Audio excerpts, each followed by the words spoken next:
Sara Labati, nagbigay ng kanyang opinyon, patungkol sa trending issue, na 299 pesos, worth engagement ring. I'm totally fine with an engagement ring that's worth 299 pesos. The cost isn't a big deal for me.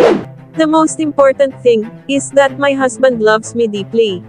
Basta hindi lang si Annabel Rama ang magiging biyenan ko, at hindi mama's boy ang mapapangasawa ko. Hahaha. Dagdag pa ni Sara. Lakas pa ng loob magpa-DNA sa anak ko, hindi nga ako pinapayagan na lumabas ng walang bodyguard.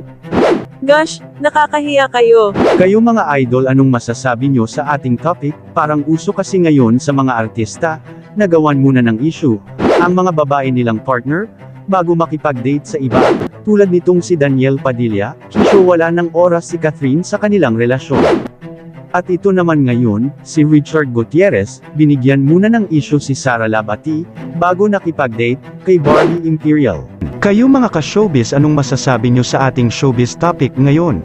Kung may opinion kayo ay magkomento lang kayo sa aking comment section. At kung bago ka pa lang sa aking page, huwag kalimutan mag-like at follow, para lagi kayong updated sa showbiz trends na ina-upload ko, at mas pagbutihin ko pa, ang paggawa ng mga video.